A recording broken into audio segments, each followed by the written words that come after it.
Sidelines with Rob Browne. Talk sporty to me.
All right, Rob Browne back here with you. Mitch, can you hear us now? Okay. I don't know what the problem was. That's just I'm beginning to think that we have minders in Beijing that are watching the show, and sometimes they get mad or whatever it is. But hey, we're starting off here on a new note. Mitch, transfer portal. You saw the topics up there. I'm gonna get to it right now. And let's just go to it. Is the transfer portal helping or hurting your school? And I look at the numbers of guys that are leaving each school. But when you look deeper at the production that you're losing from offense or defense, it's next to nothing. Not many star players are leaving if they're in good standing, are they? Rob, and first and foremost, I want to thank you for having me on. And I do want to take just a second, Rob, of your time. I know we're on a delay now. To say thank you to some of your listeners and to yourself and Miss Audrey included and everybody for reaching out over the last week and a half, 2 weeks with the passing of my grandfather, of my papa. He was my best friend, my absolute biggest fan. He would listen to me every Monday morning when I would come on here. My grandmother would prop up in his iPhone and let him watch it until the last 2-3 weeks of his life. So I really do appreciate Maury Gadsden, several others reaching out. I do appreciate them. So I want to take a time out of that to say thank you, and I do apologize to everybody. I haven't been on here in 2 weeks, kind of getting back in the correct headspace and kind of going through the grieving motions. But I'm back, and it feels good to talk about college athletics. Got a little bit of a cold with me, so I got a little honey drop in my mouth right now. So, but very excited to be back. As far as the transfer portal goes, here in Mississippi, man, Lane Kiffin is doing what Lane Kiffin does best, man. He's the portal king. As far as productivity of guys leaving, there have been some big names. Dylan Gabriel is one of those that come to mind, the quarterback from UCLA. A couple other guys that left. Juice Willis came from South Carolina to Ole Miss, and a couple other guys like that played big minutes at their school. But overall, it's guys, second and third string guys that are pissed off that they can't play, that they haven't got the opportunity to play with the first team reps in the first team yet. So transfer portal, yes, it's a big deal, but really, I think we're over analyzing the transfer portal just a little bit. I think that is something that is here to stay, but it's not the biggest issue at hand here in college athletics. Well, and first off, Mitch, yeah, your grandparents are nothing like them. I mean, I'm the same way. I can imagine, but he's watching you right now, so know that's how it works, and they always will. Their legacies live on. That's just the way it works. You will see. I'm going to tell you what I think on the portal. I think people are running around with their hair on fire. Fan bases are. They're just waiting for the other shoe to drop. The natural default of the brain for most people is negativity. It takes courage and effort to be positive. When you wake up in the morning, because look, a lot of people's lives are so messed up that their dreams and sleeping are better than their reality. You got to wake up.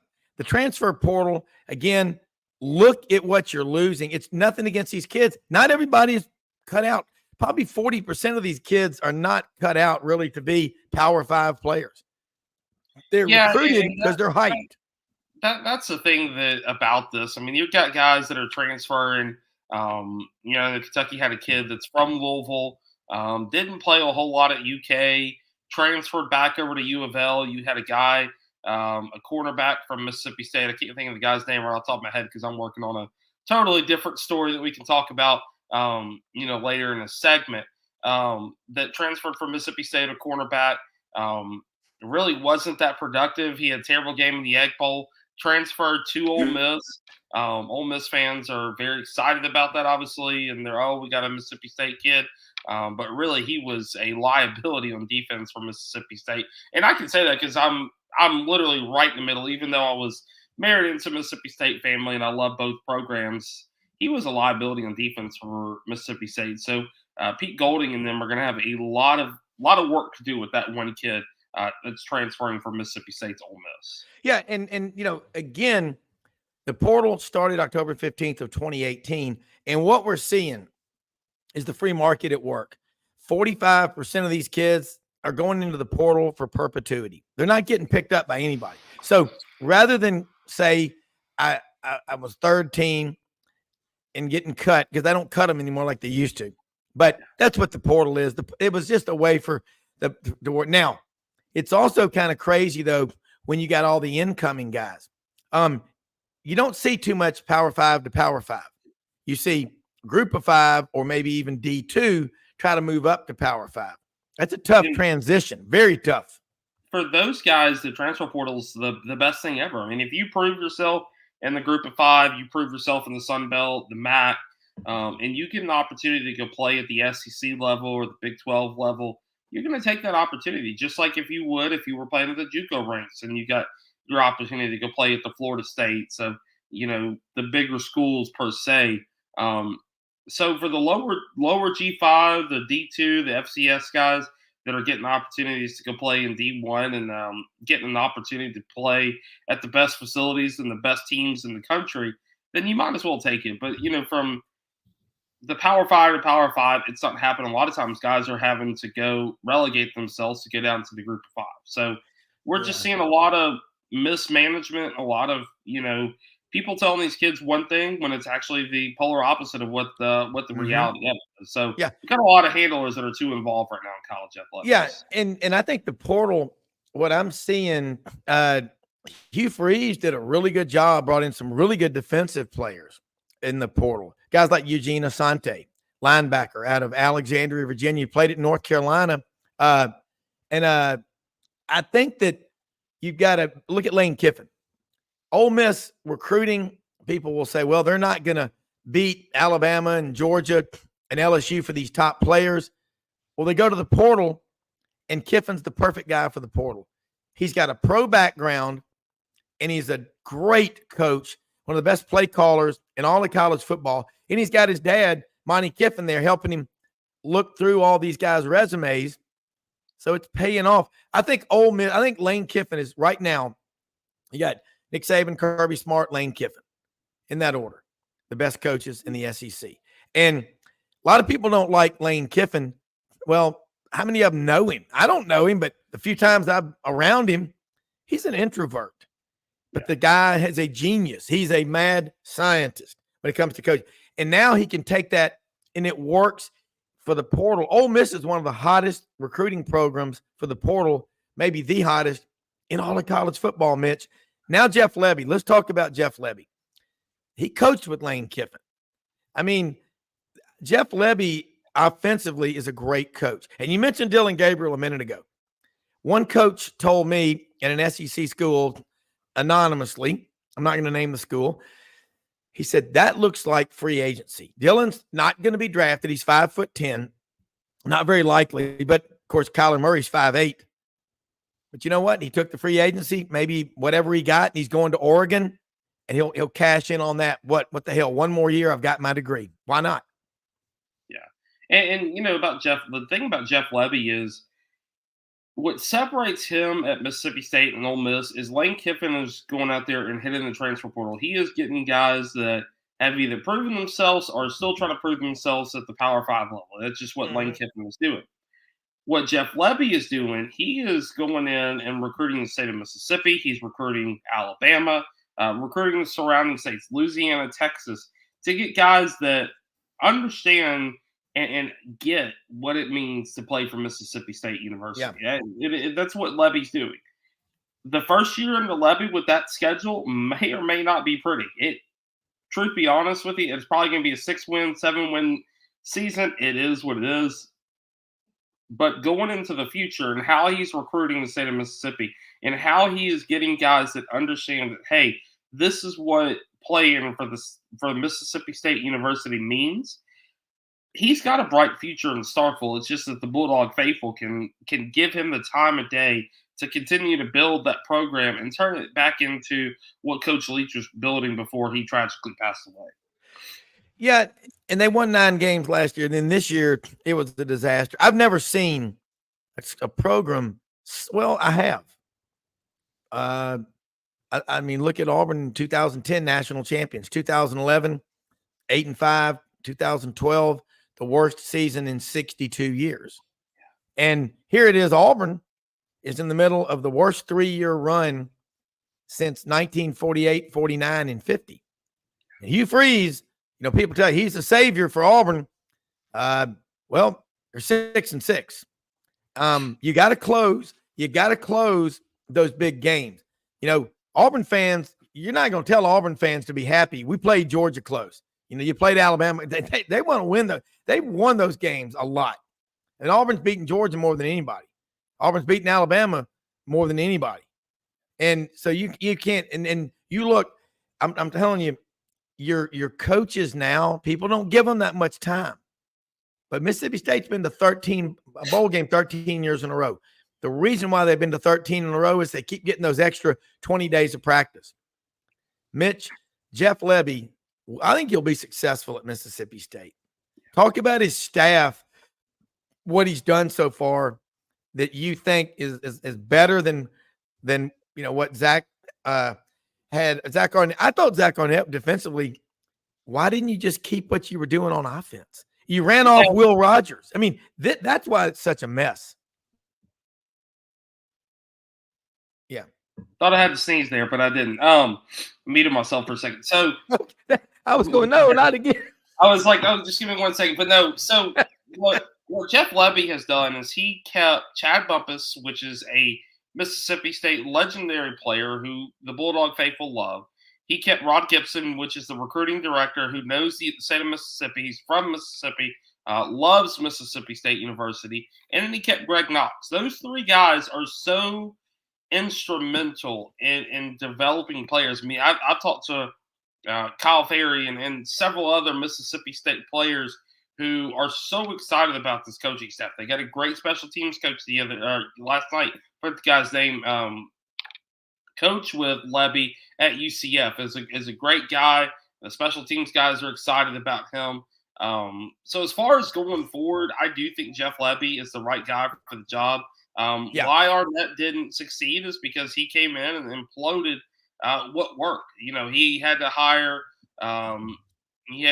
his guys. He decided he wanted to go with Kevin Barbay. I saw Kevin Barbay got a job with Houston with Willie Fritz down there, which I mean, best of luck to the Cougar fans because that offense is terrible. So, Jeff Lebby keeping those guys that understand Mississippi State, understand what works at the Mississippi State University, what Bulldog fans want to see each and every Saturday at Davis Wade Stadium was so monumental for Jeff Lebby. And when we look back over, the last 2 or 3 months of when this all transpired and everything that's happened, that is when Jeff Lebby won over the Mississippi State Bulldog faithful. Yeah, I got a question here, a text in here from a viewer, JD Clampett in Collierville. I'm not going to type it up. I can't do it that fast. They come in a lot. You can type them in on YouTube, people. We love your questions, and I get a lot of these texts. I get a ton of them, and I'm going to read. But his question is, and he said, without NIL, Jeff Lebby is a dead man walking at Mississippi State. How strong is the NIL collective in Starkville for right now, and how much stronger? He obviously knows what they had at Oklahoma. Yeah, I think that was one of the selling points that Zach Selman did to Coach Jeff Lebby when he went out to Oklahoma and hired him away from the Sooners. He said, "Look, the Bulldog Initiative. I mean, you've got over 100 different Starkville businesses that have signed up for the Bulldog Initiative. A certain amount of the profits go towards the Bulldog Initiative. Sunday, they had a basketball game in Tupelo because it was off campus, because it was thrown by sponsors and everything. The proceeds, the concessions, the ticket sales, all of that went towards the Bulldog Initiative. The Bulldog Initiative is amazing. They've got really cool merchandise, just like the Grove Collective there at Ole Miss. Yeah. And really, truthfully, I've never seen a state as a whole buy into the two collectives that Mississippi State and Ole Miss both have. I mean, whether you graduated from Ole Miss or whether you graduated from Mississippi State, the whole entire state of Mississippi has really bought into, okay, what can we do to be better than the other school on the other side of the state? That's how it is. I mean, and you love to see stuff like that because the Bulldog Initiative, the Grove Collective have now become a mini part of the Egg Bowl. Fans are getting super competitive about it. Everybody's talking about it. I mean, you walk around any little small town here between Starkville and Oxford, and you see a Bulldog Initiative on the business, or you see a Grove Collective sticker on the business, and hey, that person supports Ole Miss, or that person supports Mississippi State, and you see that in Oxford and Starkville. Here in New Albany, there's a couple businesses like that, so it's really cool to see. As far as NIL goes here in the state of Mississippi, people don't realize the state of Mississippi has money. People down here, they have money, whether it be the lawyers and the doctors at Ole Miss or the agriculture people there at Mississippi State. We have some money down here in the SIP. Well, there is money, and there's money in Arkansas. $14 a bushel rice is like $85 a barrel oil. There's just 10 times as many people in the state of Texas, about 30 million that we know of, versus 2.85 million in Arkansas, and about the same in Mississippi. But you're right. These NIL collectives, though, I don't believe it's sustainable. People running around with their hair on fire. I think what we're going to see going forward is something like Major League Baseball, how they subsidize baseball with the farm league, the farm system. I think you're going to see the NFL be prodded into supporting NIL. Now, if they do that, the danger is you tamper with the free market, because right now the schools that have the most active donors and contributors are going to have a competitive advantage. And in the business world, the best companies make the best profits typically. So we better be very careful. The last thing we need to do is get the federal government involved in trying to fix anything, because the only reason we ever talked about those dumbasses is because they're so incompetent. Okay? They could screw up a 2-car funeral. You do remember they were given a brothel out in Reno, Nevada. The federal government they took control of it and they went broke. Yeah. I mean, they're not going to fix NIL. They're not going to fix the portal. You know what will? The fans. The fans own college sports. And 17, 18-year-old unproven kids demanding money before they've done a damn thing. That ain't how the real world works, is it, Mitch? No. Gosh, I wish I could, Rob. I wish I could get my work and say I demand $200,000 to do my job or something, but that's not how that works. I know my wife would be happy, but I wish that was the case, but that's not. Don't try. Just, you know what? Here's the deal: stay in the office, stay out of office politics, and stay in production. Okay. Yeah. Be myopically focused, because nothing will motivate you to make money more than having children. Yeah. I mean, you won't sleep in. You will be motivated. And my first child was born in the delivery room. My wife, the baby there, I'm on the phone selling bonds. I mean, I did. And I made a sale that because I was like, it kept me focused, like going, okay, I've got kids. I've got one. Now I've got two. Now I got four remarried. I got Mallory. She went to Alabama. She's still a good person. Love her. And I can even watch the Iron Bowl with her. But my other three are orange and blue. I love, Mitch, the perspective and how much pride you have in Mississippi. I love Mississippi. I mean, Arkansas. Look, I'm in Arkansas right now, Memphis. You know how it is. If you live in Memphis, you're really a resident of 3 states. Yeah. I know more about duck hunting in Arkansas and Mississippi than I do my own state of Tennessee. And they got really good duck hunting. But you're right. I want to know more about this Bulldog Initiative.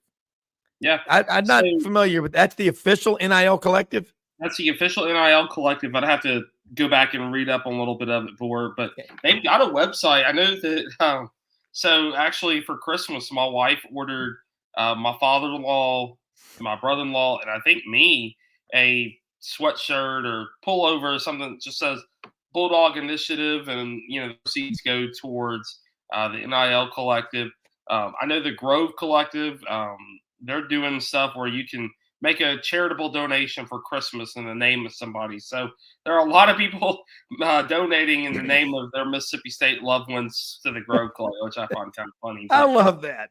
Rob, and I'll say this: I was born in Memphis. I love Memphis. I'm actually heading back to go to the AutoZone Liberty Bowl because I love the Tigers. I went to Memphis and hold Memphis very dear. But even before I moved down here to Mississippi, I learned about my family roots. Learned about where a lot of my family's from, and up near Iuka, up near like Pickwick, Savannah, Tennessee. Then of course Burnsville, Adamsville, Corinth. My wife is from Pickwick, and my mom grew up in Savannah. And of course, I've got family over in Fulton and Tremont near Tupelo. Of course, out here in New Albany. For years, even when Coach Freeze took over at Ole Miss, I fell in love with the SIP. I fell in love with the people down here, the culture down here. It is such a great. It really gets a bad rep, but it's a great place. And now that I live down here, and we've chosen to, when we start having our kids, we just got a dog 2 weeks ago. I'm surprised she's not barking in the other room. But this is home. This is where we feel home, and I love the SIP, and very happy, very proud to now be an adopted member of the SIP. Well, you need to build you a set there in your studio, so when you're on here, there's Mississippi stuff in the background. Because I mean, and you know what? I don't know. People give anything with it's a great state. Yeah. The people down there. I mean, you want to see how great this country is. Spend some time in Mississippi and Arkansas and Alabama and the South. I mean, we are the best. I mean, it is. There's nothing like the South. And I know you're about out of time, and you're working in banking in addition to doing your show and on my show. But your grandfather's watching you, and he always will be. Just remember that, and you got to know that. And there's a lot of people that know what you were going through, and your dad a couple of years ago. Holy cow! I mean, man, you have been through a roller coaster, but that's life. Yeah. And you can handle it. God gives you what you can handle. He must think you're tough. He must think you're really tough, but you're going to be all right. I appreciate that, Rob. And I will say, once my wife and I buy a house down here, we're living in an apartment for now. We started that process of looking at houses and stuff to get improved. And, once you do, I plan on getting decorated my office a little bit. And I really Mississippi State banner in the background. It'll look cool. Yeah. I mean, let people know. Look, I see the shirt. It says, is that Mississippi State? Yeah, that's a maroon Mississippi. Yeah. I think it's my wife's sweatshirt. I just put it on because it's cold. But and you know what? It's a culture. These programs, the junction, all that stuff.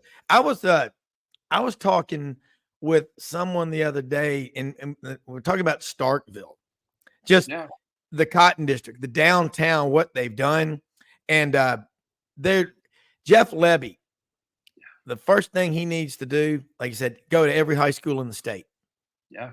And Mississippi, Ole Miss is, both those schools, there's a lot of talent in that state. Yeah. And what's so crazy about all this is Mississippi, if you love Mississippi, Mississippi will love you back. And I'm not from here. I wasn't born here. And like I said, I'm still a proud Memphis Tiger, and I still love Kentucky. But once you move here, it is so – I've had to try to explain this to my family. My dad, grew up in Louisville, Kentucky, and, UK and all that. I had to explain to them, once you move here, it gets in your blood. I mean, I've got friends and family now on both sides of the aisle. Some of them are Ole Miss, and some are Mississippi State. I just happen to marry in the Mississippi State, and I've been to Starkville enough, and I'm like, okay, hey, I love Mississippi State, but if Ole Miss is as long as they're not playing Mississippi State and they're competing for a national championship, then I'm one of these guys. I know there's not many of them at Mississippi State, but one of these guys that will root for Ole Miss. And they, really, truthfully, Ole Miss has treated me well. I mean, I'm hopefully going down to the Peach Bowl, trying to figure out logistics of getting from Memphis to Atlanta to it's a mess, but we're gonna get there, and very thankful for both Mississippi State and Ole Miss, and even Southern Miss that give me the opportunities. Was heading out to Omaha last year with Southern Miss had they beat Tennessee in the Super Regionals. So very thankful for the SIP. Thankful for your listeners, and really appreciate it. Got 2 podcasts coming out this week, couple articles as well. Got Harold Grader, hopefully going to be dropping that here in the next couple of hours, over the next probably about this afternoon, from the AutoZone Liberty Bowl. And then by Friday, I think we're going to drop it on Friday, Gary Stoker, the Chick-fil-A Peach Bowl president and CEO. We talked about Ole Miss, Penn State. We even talked about who he thinks is the best team in college football, even with all of his travels and seeing everybody play. So very interesting response. So Rob, thank you so much for letting me come on, and I really do appreciate it. It's good to be back. I look forward to being back next week after Christmas. So Merry Christmas, everyone, and we'll get you back on next Wednesday or Thursday. We'll take off a little bit around Christmas, but I see real quick. Rob Anderson, if I mention Scott Miles, if y'all want to send me Venmo and get me from Memphis to Atlanta, I will give you my Venmo. Hold on just a second. Let's just give that out. Find Mitch Sky Miles. Hey, Mitch. Davis _8 on Venmo. If y'all want to send a Venmo, it is always appreciated. If y'all have Scott Miles, y'all want to fly me from Memphis to Atlanta, I will do whatever type of content y'all want me to do. So let me know. Well, look, I will talk to you after the show. And that's a smart idea. It's a smart idea. Look, you cover games like the Skyriders tour. That's how active you are. Like, I'm talking, you're a true grit journalist. So look, Mitch, great stuff as always. And I think the number one thing is you love it. It ain't work. That's the thing about it. That's what I love having you on. And you have opinions based on, research. And if you're wrong, you're wrong, not always right. But I like the way you'll say what you think. Great stuff. MitchDavisShow.com. Check him out. Mitch, I love being on your podcast as well. We will be back in just a moment after this quick break with Vince Ferrara. He is down in Tampa at Mama Ferrara's kitchen, and we'll check in with him in just 1 minute.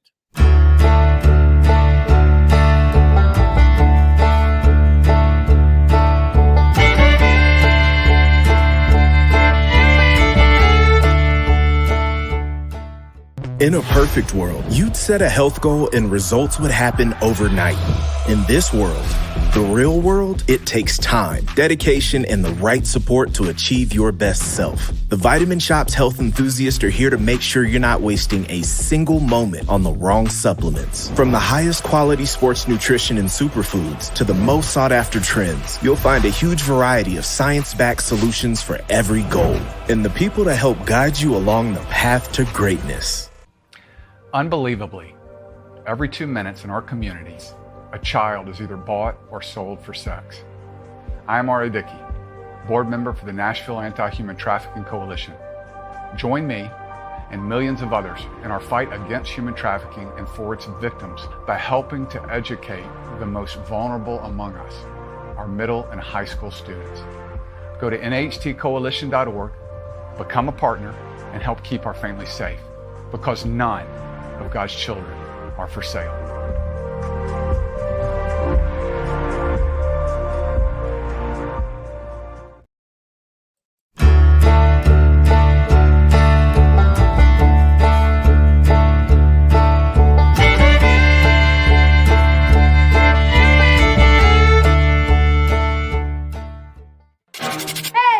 Welcome to Rumble, bringing half boxing, half strength, and 10 rounds of fire.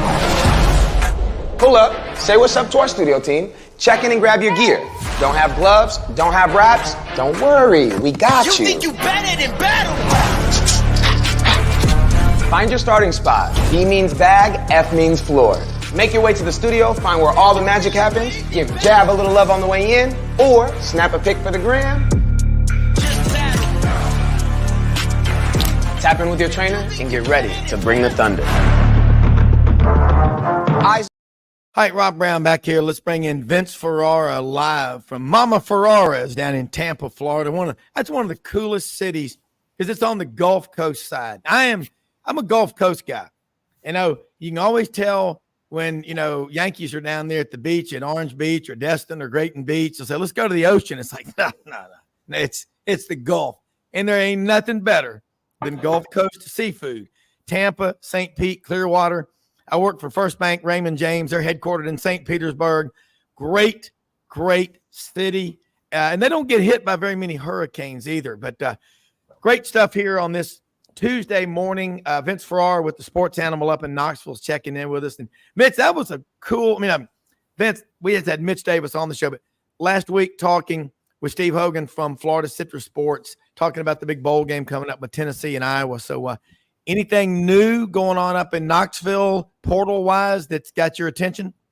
Oh yeah, a ton. Great to be on with you, and yeah, I actually, because our conversation was so cool, and there were still things that I wanted to ask Steve about and talk to him about. We actually had him on our morning show last week, so he was nice enough to join us for a couple of minutes. We're a little bit tighter in time on terrestrial radio as you are. You have the luxury of being able to go long form and really get into some good convos, but it was still great to have him on with us. And he said, I told him, look, I didn't notice anyone that went to a bowl game out of any of the bowl representatives more than the Citrus Bowl to Tennessee games in the back half of the season.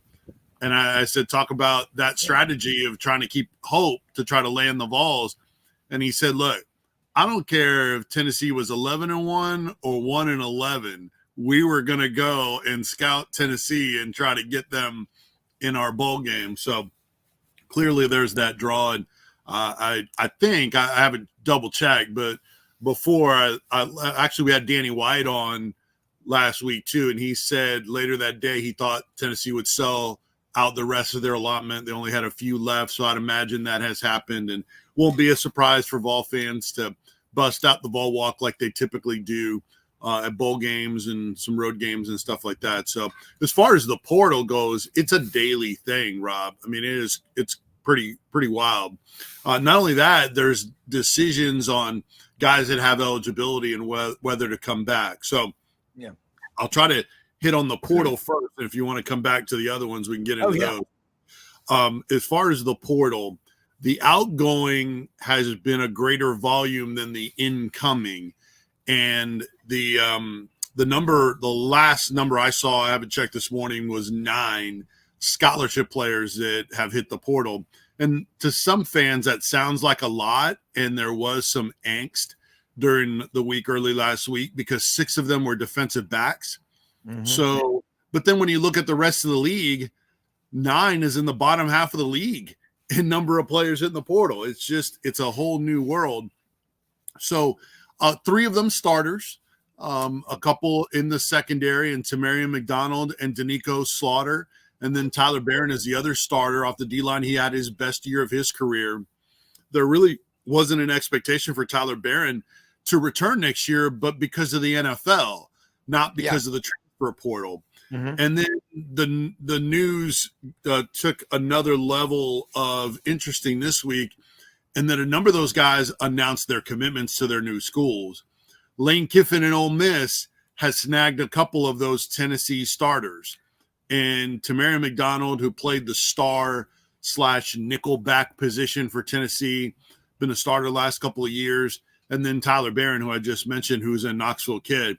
Both of them, in a very short period of time, announced their commitment to Ole Miss. So, wouldn't you know it, Lane Kiffin trolling Tennessee.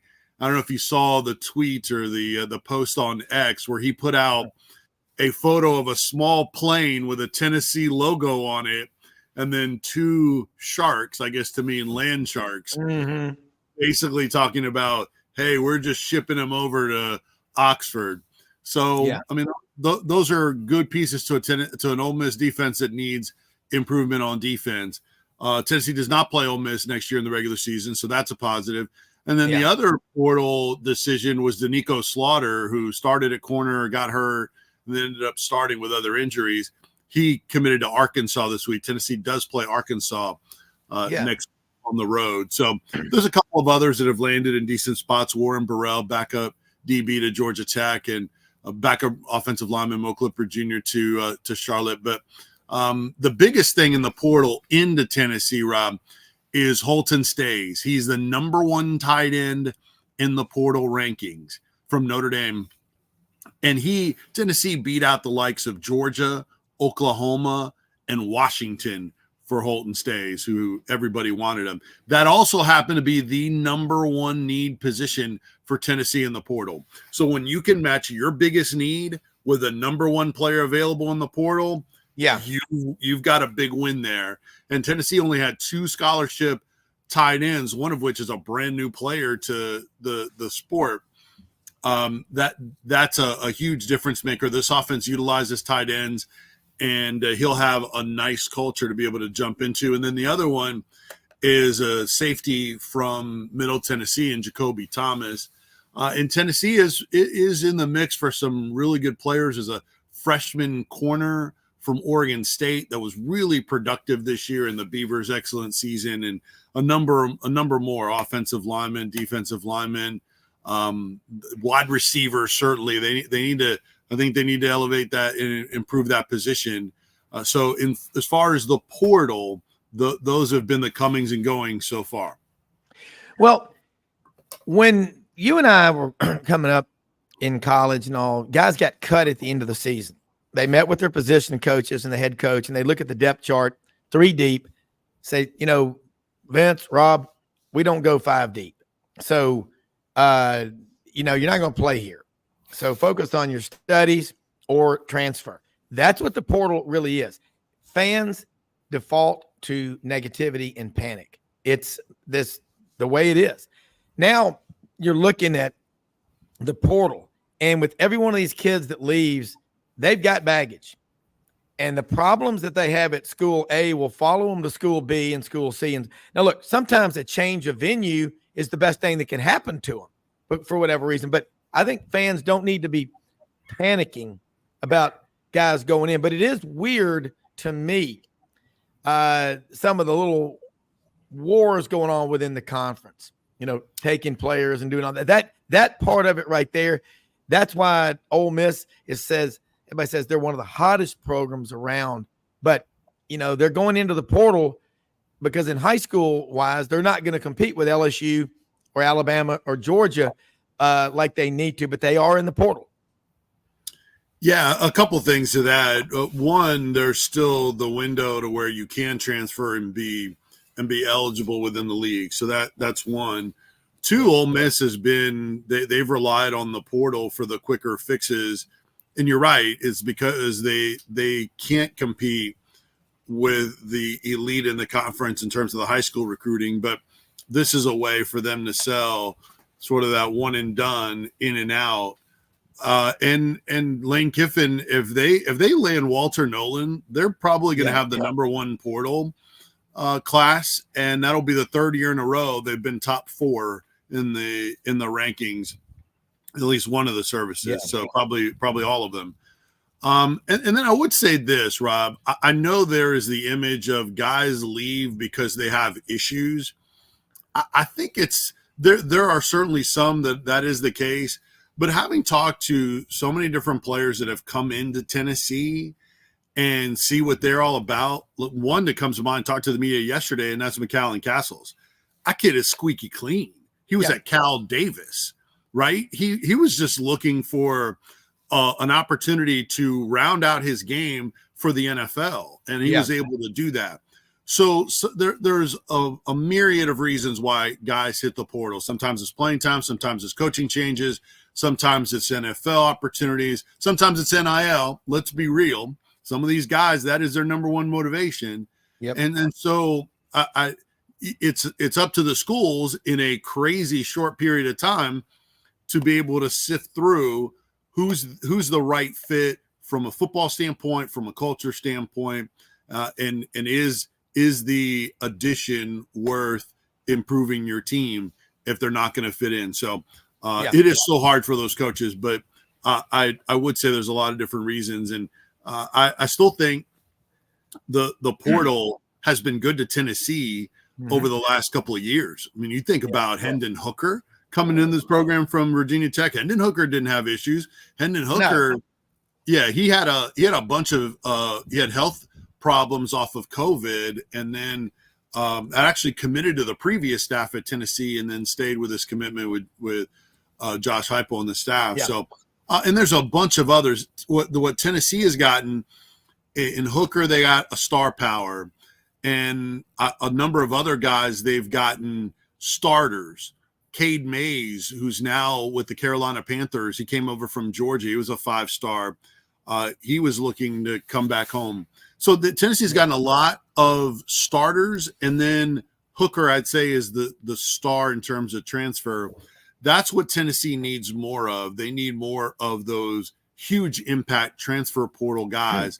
But you're right. To your original point, Rob, sorry for the long answer. No, yeah, I like it. There are different reasons why players hit the portal outgoing. And one of those reasons is because the numbers are so tight and because you want to have room not only for your signing class, but for additions in the portal, you got to trim your roster. And some of the guys that are not getting playing time, it's not just them looking for opportunities. It is happening where they're being encouraged. They're not being just straight out released like I think that it used to be done back in the day where there wasn't any coverage, so it doesn't matter. Yeah.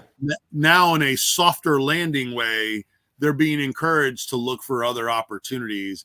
And unfortunately, some of those guys are the ones that are going to get left out in the green and not have new homes. So it's both.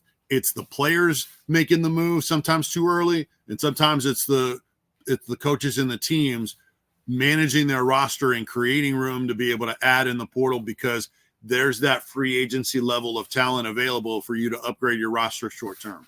Yeah, no, and I want to qualify my statement by saying if you do have problems, not all the kids are. No, they're not bad anyway. They just, some of them are just, it might be a discipline problem. That might be a locker room cancer, whatever. But you don't want those guys around because they'll kill your culture. Look at my Braves fans. I call them Bravesologists that follow Atlanta. They're so into it. Alex Anthopoulos there are no clubhouse cancers allowed. He doesn't put up with it. And that's why, but man, we were in Atlanta last week, got back for about a week down there visiting our daughter, and I just work from wherever I am.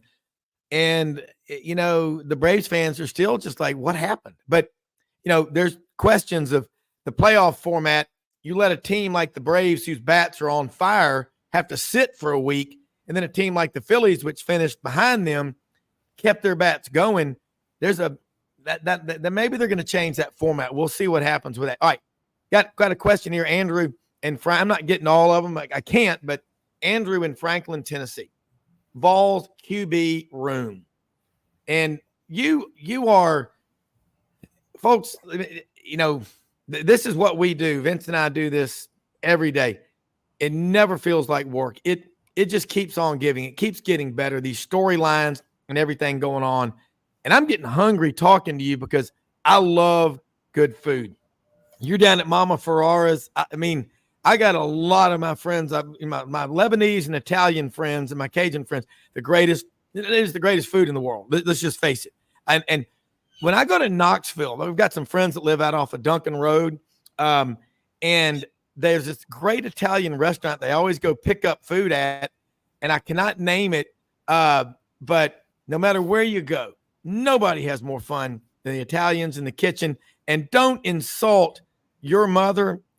Someone like, y'all got any of that spaghetti sauce? No, it's gravy. Isn't that what?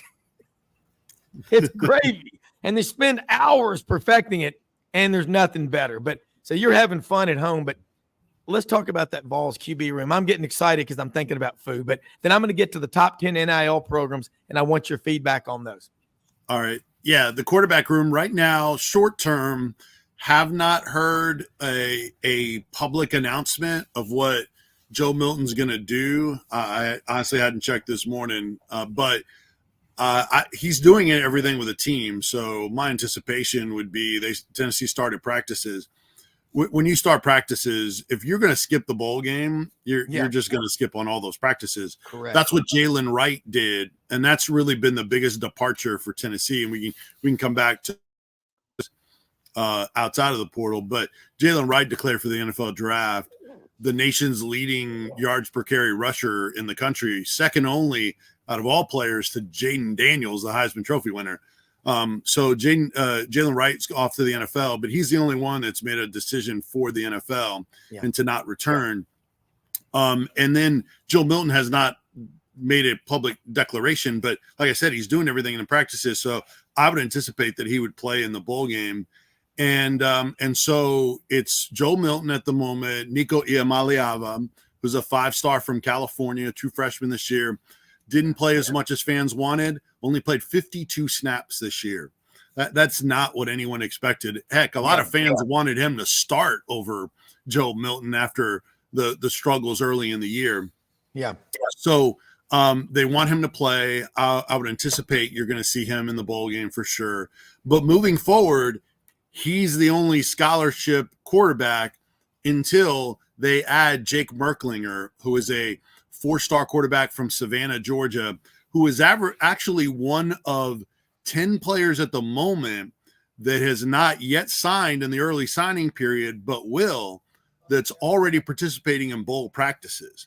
Tennessee had a big number last year in 16, and they have 10 right now, and they're going to have another player join them in Orlando for the bowl practices. It's a new rule in college football where before you even actually sign your national letter of intent, you're able to, I'm sure there's some sort of paperwork there, but before you've actually done that, you're able to practice with your team. It really eliminates the home stretch recruiting for guys that are already committed. You know they're there, and you don't have to continue to recruit them to the finish line. If you know they're signing, they know they're signing, and then you just get it over with. And when they start practicing and all that, they're left alone. So he will be the second scholarship quarterback, Jake Merklinger. That's it. The only other quarterback with any experience is Gaston Moore, who is a walk-on at the moment. And he's been with Josh Heupel at UCF a couple of years and now at Tennessee a couple of years, but still technically a walk-on. He would be the number 3 at the moment, or number 2, depending on how early they might need him. And then the only other quarterback on the roster really that's seen any playing time in garbage time is Navy Schuler, who is the son of legendary Vols QB Heath Schuler. So yeah, that's your quarterback room. 2 of them are walk-ons at the moment. One is an incoming freshman. If they do something for you and for Andrew, and I appreciate Andrew you chiming in the question, if they do something with a quarterback, it'd have to be a perfect fit with a veteran guy that just wants to win, that knows that Nico is the QB1, and that is looking to just be a part of something special just in case. And I think a guy like that isn't, the quarterbacks right now are looking to be starters. If someone leaves in the spring, I think that's where you could potentially see Tennessee add a quarterback, just someone that realizes, all right, I don't have starting opportunities. I want to be somewhere good. You know, there's a lot of former starters that aren't going to find starting positions, and that is going to become a reality to them. So that's why the spring is probably the best opportunity. I would anticipate Tennessee exploring adding at least one veteran QB to that room, but not to challenge Nico for the starter. He'll be the guy next year. Yeah, and that's kind of where we are right now in college football. You've got one scholar, you got Joe Milton, you got one scholarship quarterback in the room, and they're not sticking around. Before the portal, I always throw this stat out there, 42% of quarterbacks prior to October 15th of 2018, when the portal became the law of the land, which you can like it or hate it, whatever, but you better make it work. You better adapt. 42% of quarterbacks that signed with one school, they ended up at another school when they finished their career. They've always moved. Now I think they're a little more trigger happy. I want to throw this at you. These top 10 NIL programs in America. You know, Texas A&M, we all know about that, and that has brought them really nothing. Okay. The ROI on that is terrible. Southern Cal, what'd they win? 6 games this year, 7. They got a Heisman Trophy winner that cries a lot and paints his fingernails. Texas, number 3 richest program with a $42 billion endowment. Keep in mind, as Franz Beard of GatorbaitMedia.com always says, only God and the Longhorns have more money than the Aggies. Now, Texas, this year, 12-1. Oregon, they got money. FSU, that's a surprise. People don't talk about FSU. They always say they don't have money and facilities, and that's why Jimbo left or whatever. Well, Jimbo left because Jameson Winston wasn't there anymore, and they weren't as good. Okay, those are the top 5 NIL programs. Top 6, Miami, and Auburn, number 7. SMU, number 8. Tennessee, number 9, and Ohio State, number 10. Watch out for SMU. I'm a financial advisor, been doing it over 32 years. Deep discount value stocks that are at a discount. SMU is a strong ass buy. Going forward, they've got them a big boy football program.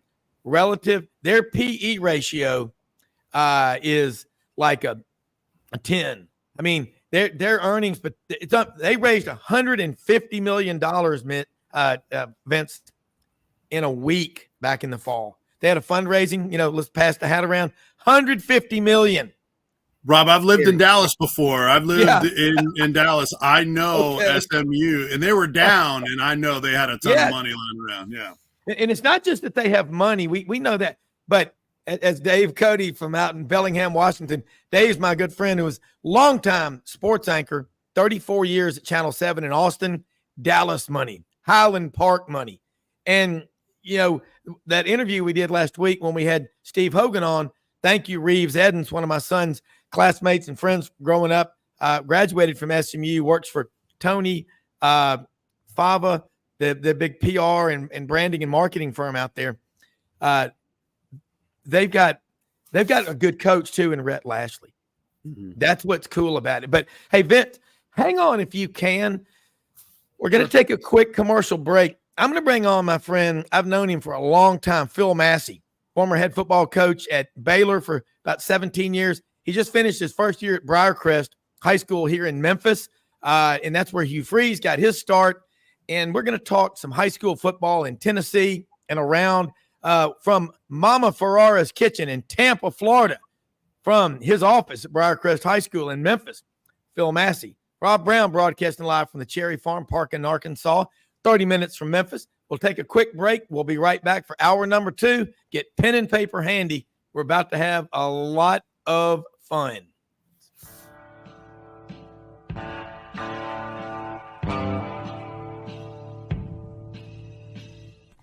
Red River Ford and Toyota, located in Wynne, Arkansas. If you're in the market for a new or used car, truck, or SUV, call, go online, or drop by and see them. Located 45 minutes from Memphis, go off the 4 City exit on I-40 and go north about 15 minutes on Highway 1. Easy to work with and still believe in customer service. If you live out of town, they will deliver your vehicle to you.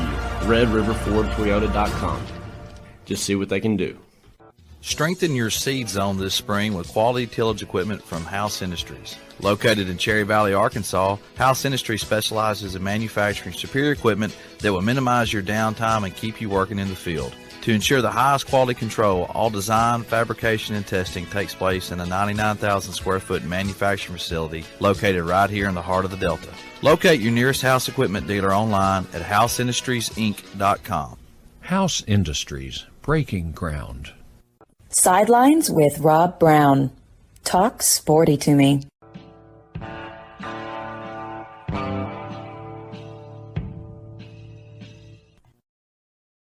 Something about a couple of our sponsors of the Vitamin Shop. Justin Ross opened up the first of 2. This one's 5338 Goodman Road in South Haven, Mississippi. Hours of operation, Monday through Saturday, 9:30 a.m., 8 p.m. Sundays, 10:30 a.m., 7 p.m. You don't just go in there and they're going to try and sell you a bunch of expensive stuff you don't need. They got nutritionists and health specialists that are in there. They really know what they're doing. I buy goo from them. I buy the shot blocks. My wife and I buy these probiotics. The Vitamin Shop, as Nigel calls them. But they are, again, located 5338 Goodman Road in South Haven. Also, a new location going to open up early March down in Oxford, Mississippi. Vitamin Shop. Also, Rumble Boxing Gym, 1835 Union Avenue, Midtown, Memphis. Hours of operation Monday through Friday, 5 a.m. Until 7:30 p.m. And on Saturday, as they say in the Deep South, Saturday, there's no T in there. Saturday and Sunday, 9 a.m., they open up Rumble Boxing. 48 people in those classes. Unbelievable workout. You want to build team toughness and bonding? Coach Phil Massey, you want to take your kids on a cool field trip after you go to the Pink Palace Museum? Go to Rumble Boxing. Put 48 people in those classes, 45-minute sessions. You were a prize fighter at one time, weren't you, Phil? Well, not really. No. Hey, I feel like some days I'm in some fist fights, but no spot fighting. Well, and you've got, you've been coaching a while, and we're about the same age. And this is Vince Ferrara from the Sports Animal up in Knoxville. He's actually home at his mom's house at Mama Ferrara's kitchen in Tampa, but lives in Knoxville. But let's talk some high school football, which if we don't have high school football, we're in trouble. I talked to my friend Dana Marquez, longtime director of equipment operations at Auburn. He's now got helmetfitting.com, Carbon Tech, shoulder pads, 5 companies he works with, the high schools, with the little leagues, elementary, middle school, high school, the NFL. We were talking last night. There are 3.9 million football players in Northern California in, little league, middle school, high school, whatever. The game is as strong as ever. But about 10 years ago, there was a lot of fear, that drove people away from it. Let's talk about the state of high school football from your perspective. And Vince, you talked about it. We're going to get into this, but Phil, you got a great mind for football, and your kids that play for you are lucky because you got the right plan for them. But let's talk about Briarcrest and where you go from here. Well, just you were discussing I think some of the things that are a lot of times brought up in high school football and just football in general is safety. Yeah.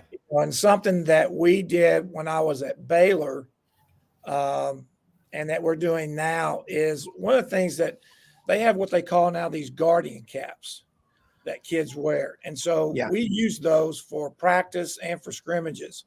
And again, it's just a way for us, again, a safety measure and trying to protect our kids to keep this game that we love alive and well. And so I know that's always been, especially in mamas and a lot of mamas' back of their minds, is the safety of their children. But equipment continues just to get better and better. Unfortunately, they'll never manufacture a concussion-free helmet, but there are different things, and helmets are better now than they've ever been in the past.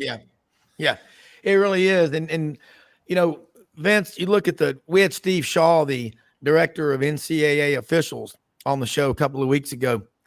He said if they suspect targeting on a call in college, it's 39 times more likely there's a concussion. He said when they confirm it, it's 49 times more likely. Vince, if you notice, and Phil, in this past year, I saw fewer targeting calls than I can remember.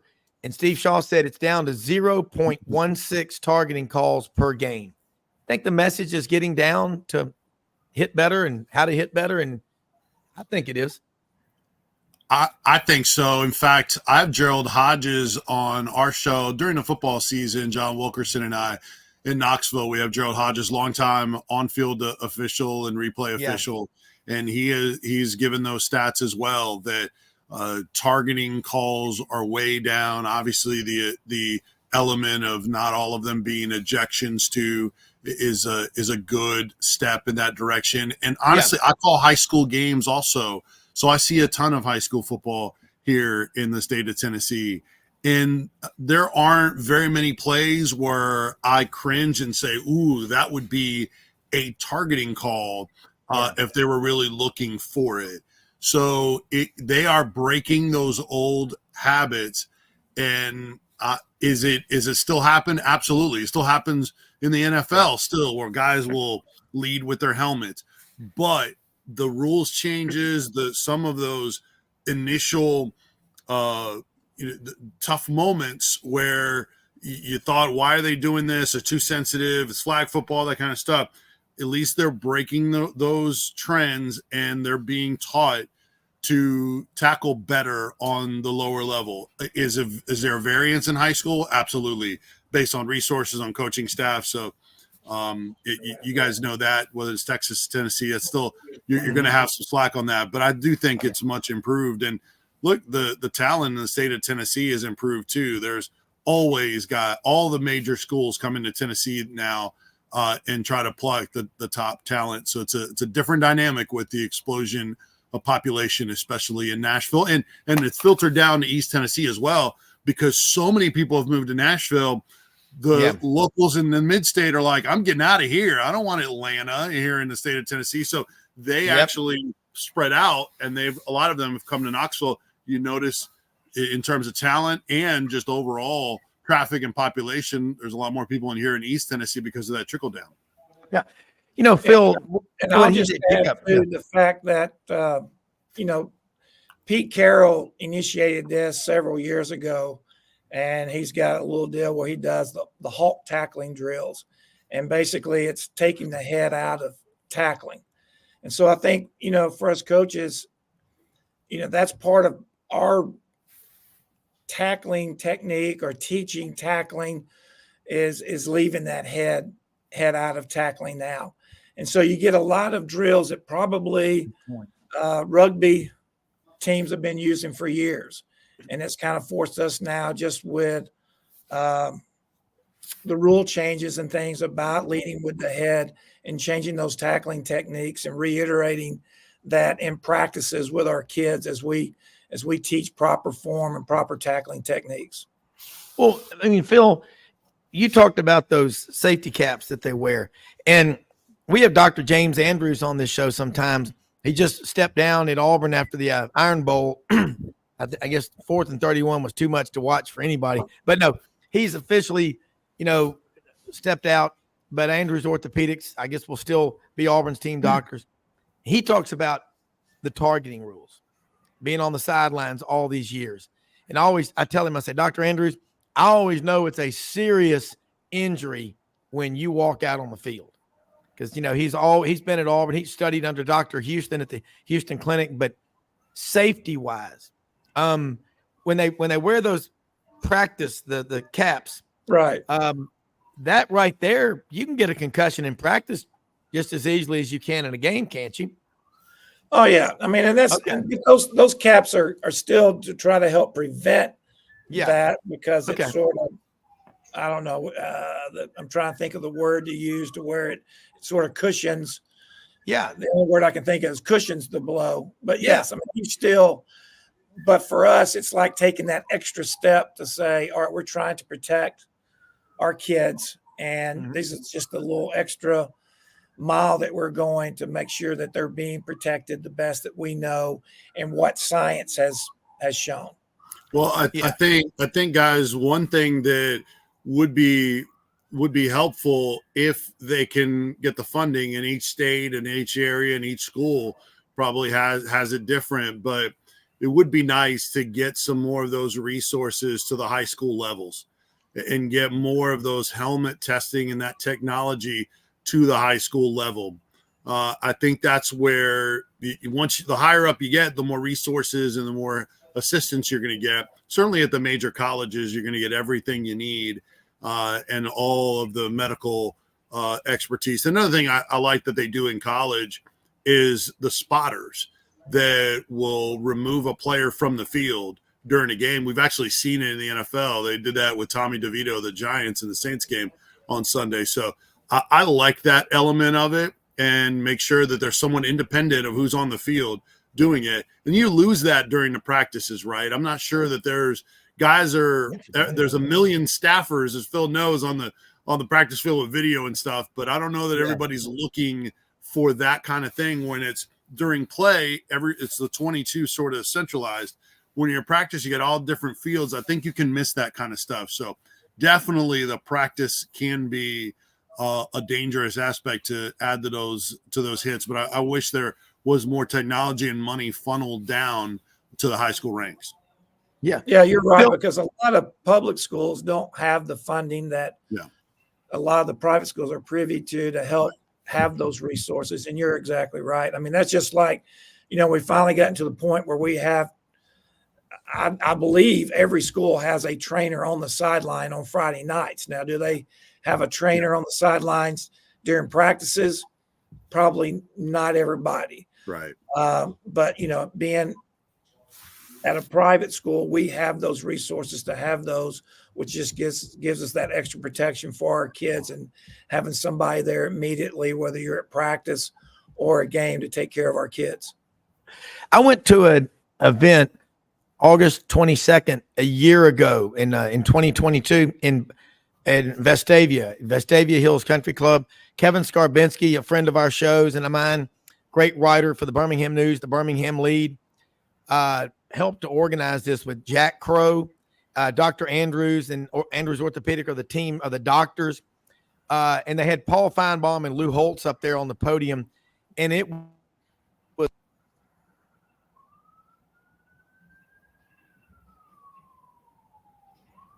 packed at the event, Vestavia Hills Country Club last year. Steve Shaw was there, Dr. Andrews, Paul Feinbaum, Lou Holtz were up on the podium. It was unbelievable. Jack Crow got it going. And they're trying to train 80,000 coaches a year around the country to learn to teach, hitting safely, not making the game soft. We don't want that, but hitting and making it a safer game and raising money to get these coaches trained. And then you start getting, you mentioned, Phil, about private schools and the public schools. I mean, they spend money on a lot of things, but they need to be spending money on like the safety part of it. But they're trying to get money down on the local level, because if you lose the moms, I mean, people underestimate how big of sports fans moms are. They know more about what's really going on in the team, Phil, and Vince, than anybody. But they go to the doctors. They take the kids to the doctors, whatever. But my experience is watching coaches, the coaches don't want anything bad happening. And the number one penalty that Steve Shaw said more than anything this past year, false start. That's what we're getting more of. That's what drives you crazy on the sidelines, Phil, isn't it? Oh, yeah. That's true. I mean, but you talk about injuries, Yeah. You're asking me about my first season here at Briarcrest, and obviously it was, I guess you could describe it as unmet expectations, but we had, talking about those injuries, we had, I was reviewing just our year. I think we had 10 starters that missed at least one game and 8 starters that missed multiple games. Yeah. Because of injuries. And that's just the way the game is. I mean, it's kids are bigger, faster, stronger. I mean, that's the job that we're trying to do as coaches is develop these kids and try to push them to be their very best. And so, you've got these strength programs we just went through. You have the preseason program, you have the in-season program, and now we're jumping right into the off-season program where these kids are. I mean, compared to 40 years ago when we were in school running around, the strength programs, the nutrition that's available for these kids and what we're trying to teach them to what they need to be putting in their body. So, yes, these athletes are bigger, faster, and stronger. And so you're going to have those injuries, and you're trying to prepare your kids and for those. But that is a big part of the game. Phil, let me ask you, Rob. like Let me squeeze in a quick question for Phil. Let me ask you, with on all levels, coaches. I mean, it starts in the NFL, and there's so much care and not over practicing. I know the NFL has really limited practices now that they'll allow their players to have. And then, in college, you only have a limited amount of time. And sometimes you have to use those towards team bonding. I know that happens in bowl practices. They're not all on the field. But do you think that leads that pro help the athlete and not overwork them? Do you think that leads to more soft tissue injury? Because I do think we see so many injuries these days, despite all the technology and the resources. Yeah, I mean, there's really, it's a thin line, and it's being able to get up to the edge of that line and not over exerting your athletes or not over practicing. I mean, part of me, I'm still part of the, I guess, I don't know how big the crowd is now, but I mean, we still have some live periods in our practices. Some people can go through and wear shells all week and not really do much live during the week. I still feel like you've got to have a little bit in there, like we might have a 10-minute live goal line period or something to where we're having contact. And again, I think it's just you understanding your kids and your personnel and what you have, and then just and like I said, there's a line drawn out there to how much contact you should have during the week. But I feel like that could be part of the issue is we're trying to avoid and get everybody to Friday nights for us, trying to get everybody to Friday nights healthy, ready to go, and not doing as much contact. Because I can tell you, we don't do as much contact as we used to. I've been doing this for 38 years now. And when I first started to where we are now, there's less contact during the week, say, than 30 years ago. Well, here's another question I think a lot of people want to know. The transfer portal in college, it's been around 5 years. What about on the high school level? I think you mentioned something the other night you wanted to expand on, and I'll let you run with it because that has always been out there crossing the state line, like from Memphis down to Olive Branch. We know about that, but the reality is change is coming. Tell us about it. Well, I mean, I think I told you there's the TSAA, our executive director, they brought up the idea that I think there's a legislator in the state of Tennessee, actually in East Tennessee, that proposed a bill in the House about the one-time transfer rule in high school, where a kid could transfer one time and not have to sit out. You've got surrounding states. You've got Florida, who has adopted this. Oklahoma just came out and adopted this. And then you've got Arkansas did something similar to where they'll allow a high school kid to transfer one time, but it has to be before his sophomore year. Yeah. And so I think this is just something that is just around the corner for us in Tennessee in just a matter of time. And it might not just be Tennessee, but it might be across the United States. And again, this is probably being pushed by what they see is happening on the collegiate level, and then it coming into Tennessee. So I'm probably a little bit ambivalent right now. I don't really know how I really feel about it because, things set up now to where, kids that there's so many safety nets to keep kids from failing. Yeah. But yet the greatest thing about sports has been the fact that sports teaches you life lessons, and failure is part of that. Yeah. It tells you, in sports, you're going to get knocked down. Yeah. But that doesn't define your character or define who you are. It's the getting back up and getting back in the race and getting back in the game, and the work ethic and the discipline and the accountability and responsibility. And so I'm kind of, waving a little bit about how I really feel about that because, are you running away from something and not trying to take adversity or a setback and run into it full speed?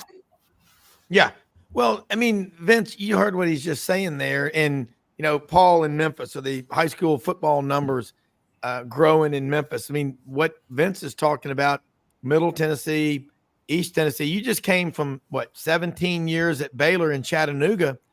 I'm going to tell you, I saw it in all my years, volunteer coach in middle school, cross country and track. A lot of these kids are playing 2 or 3 sports. Some of them, the girls, are playing 4, cross country, volleyball, soccer, and then you get into these other sports.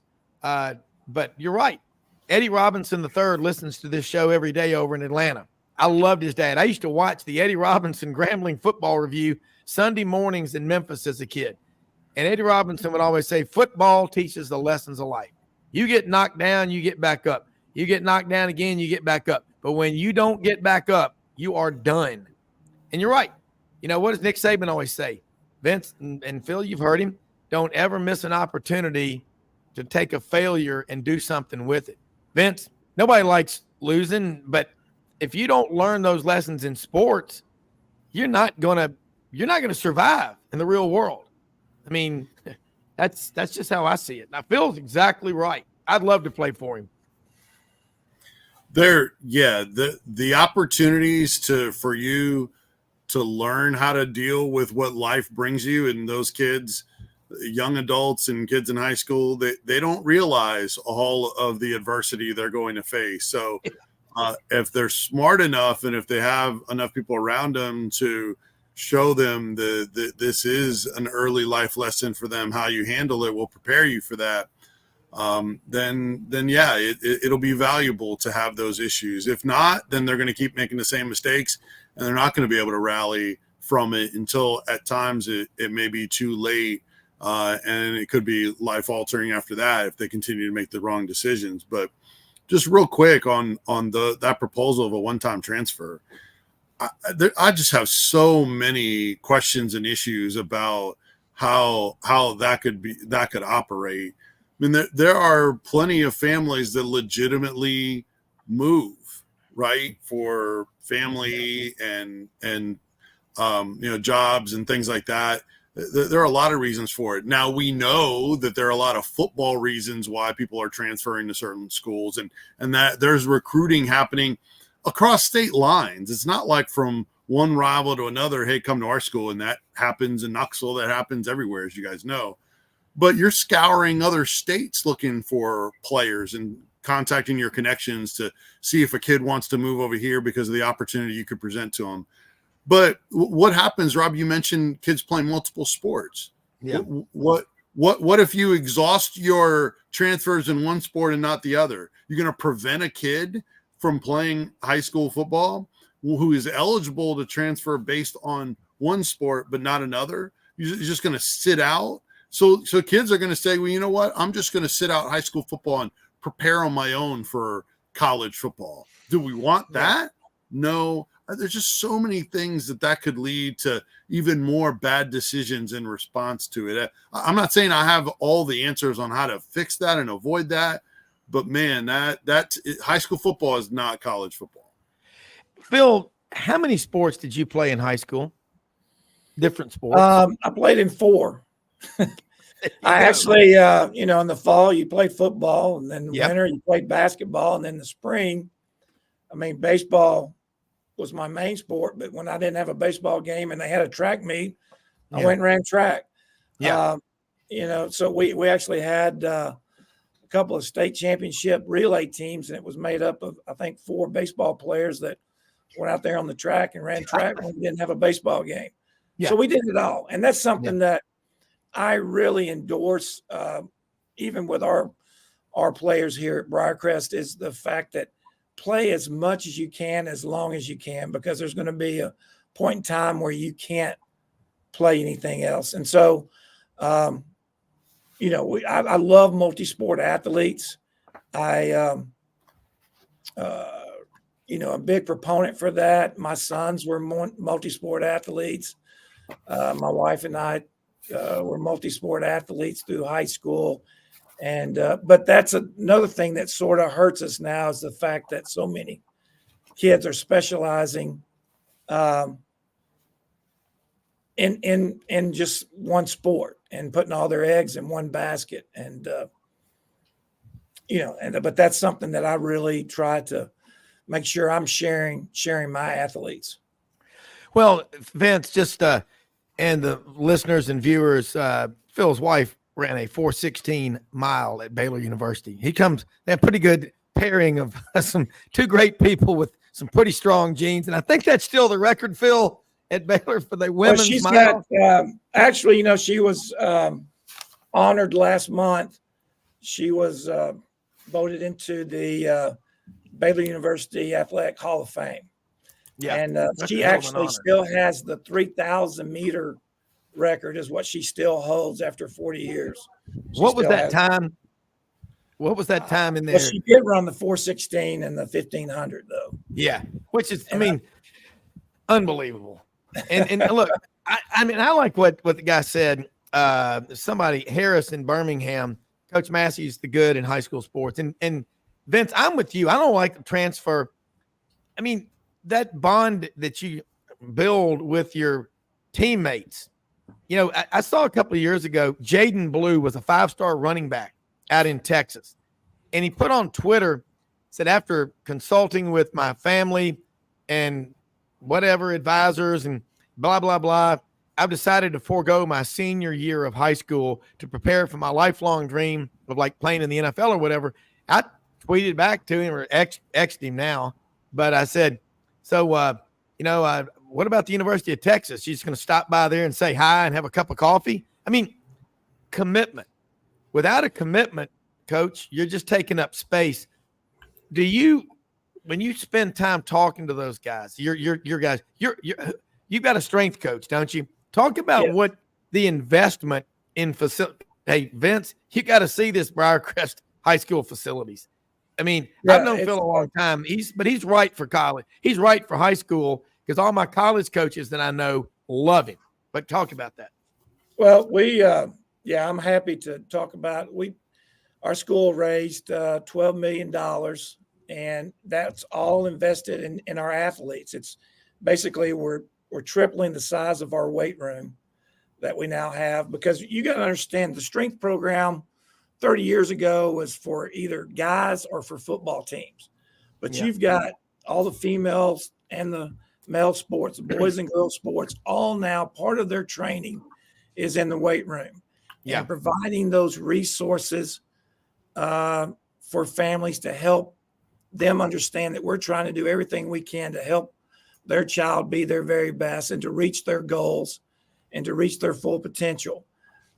So we are in the process of completing this. We'll have a new meeting room, new training facility. We'll have the hot tub, cold tub. There'll be an examination room area to where team doctors can examine kids, the training tables. We'll have a protein bar deal where you make your protein shakes after your workouts. And then we've got a 70-yard covered practice turf field area where you go straight from the weight room onto the turf field to do your agilities, your speed training, all those things. And so, everything's all going to be combined into one. And I'll give a shout out to our strength coach, Todd Avery, who does an outstanding job of just running all the programs for all the different sports. And this is Todd's first year with us doing that. And he's done an outstanding job of culminating all these workouts for all these different athletes, whether they're in season, out of season, and also their sports specific workouts.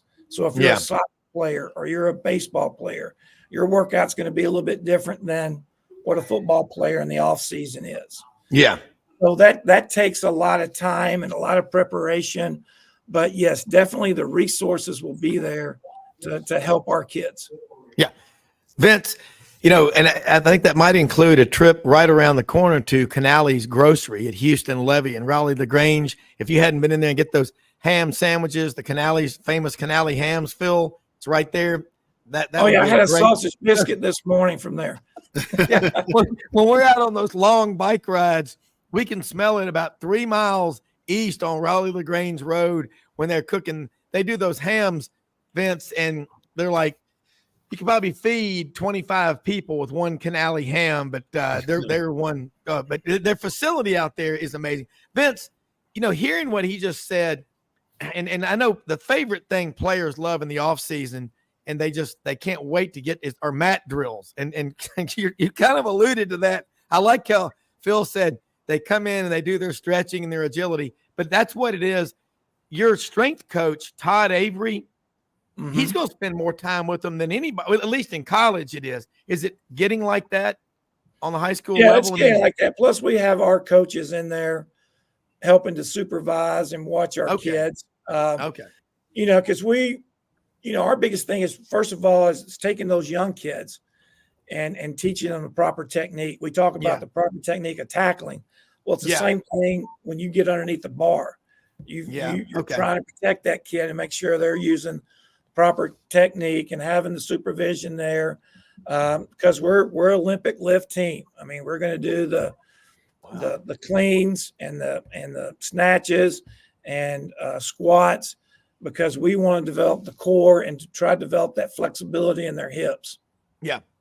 Vince, I think high school football, $12 million, tripling the size of the weight room. What's happening in college is trickling down to high school. You know, Omari Thomas, Tennessee defensive lineman, played at Briarcrest. Yeah. They got, I mean, but you're from one end of the state to the other. I mean, it's getting better, isn't it? It is, and it's sort of becoming the gap between the big boys, the elite in college football, and everybody else. I think we're seeing that between private schools and public schools in certain areas where there is a gap in those resources. I mean, the way Phil described their facilities there, just incredible. There's plenty of colleges that don't have those kinds of things, honestly, which is sad, but it is a reality. So we saw what Trent Dilfer and what they were able to do in the mid-state at Lipscomb Academy, and they keep keep rolling. I did a playoff game with Lipscomb Academy. Trent Dilfer's one of his last games is last year there, and a lot of high schools don't have any sort of media packets. Like, it's hard to get a roster from some schools. I know, I'm sure Phil's isn't that way, but like some of these are just bare boned. The coaches are doing everything, and they don't have any resources. And then Lipscomb Academy is sending me like a big media packet like colleges have, like 4 or 5 pages of all of the high school recruiting information, and then not to mention they have former NFL players as assistant coaches turning down NFL jobs because they're making more money there as assistant coaches in high school. It's just that and the public schools just don't have those opportunities, and it's very different. That's not saying anything bad about the private schools. I'm just saying that's the reality of it's very different in each school to school. In high school, similar. Yeah. I mean, Phil, I think he's frozen there for a second, but the money and the public schools in Alabama, Phoenix City Central, Thompson and Alabaster, Saraland, they're off the charts what they've got. And so it's at Memphis, I know the private schools, there is a gargantuan leap between the two. And but this, you just finished up your first year. We're about out of time. We're going to have Rodney Orr, Tyler and Sider on with us in a second, but definitely got to get you back on more often, because you just opened up a lot of people's eyes to what is going on. And high school football, if we don't make it strong and these kids aren't learning from someone like you, they're not going to have a chance. Not just if they go to very few of them make it, college football, but it's after sports. You know what I'm saying? If they can't handle, if they can't handle getting chewed out by a coach or whatever, they got to learn. And the parents have got to back off and say, look, I trust them to you. I know you. So I trust. Yeah, you're the right guy at the right time. I think sometimes it is those expectations. But they have to realize, the national average is 5%. 5% of high school football players will go on and play college football. So you got so 95% won't. And so, but what they're learning, that's going to make them, and that's the investment that I think we as high school coaches, and I hope we never get away from that, is the investment that we're making in kids, so that, they become great fathers, great husbands, great employees, just people of character, and then people that are going to be great citizens, and take all that's good about our country and our society and just make it better. Yeah. I was going to the office Christmas party last night and get out of my truck. Audrey and I are walking in, and here comes one of the kids that I coached in cross country and track for several years. He goes, Coach Rob, you're not going to make me run, are you? I'm like, well, I'll think about it, but he's 22 years old. Gabe Roberts, one of my favorite kids ever coached. And, that you coached so many kids, and now they've grown up and become successful in whatever path they choose. But it's cool when they come back and want to talk to you and Sandy, isn't it? That's probably the hugest, that's the biggest compliment we can get when those kids come back and talk to us. I know this year I had a couple of players that I had coached. Man, it's been over 20 years ago when I was at Haywood County High School in Brownsville, Tennessee. Wait, you were at Haywood County? Yeah, I was at Haywood for 13 years. And so I had some of those kids. I had a couple of kids show up for a game here at Briarcrest and talk to me afterwards, and just it really re-energized me in the fact that that we still can have an impact, a positive impact on young men today. And those guys have grown up. They're husbands, fathers, and they're working and and they're still recalling memories and things. And, a lot of times we don't understand a lot. I think we don't know sometimes what our words mean. And, they're recalling things that I said that they took to heart. And frankly, I don't remember when I said it or how I said it, but for them, it made an impression. And so those are the good things that kind of keep my fire burning and just gives me the energy to continue doing what I'm doing. Well, I mean, I remember watching a video, and Vince's wire system, internet went down. He's down in Tampa, but he went out, and we're waiting. Hopefully Rodney Orr will join us from Tider Insider, because but I can talk to you all day. This is a great discussion.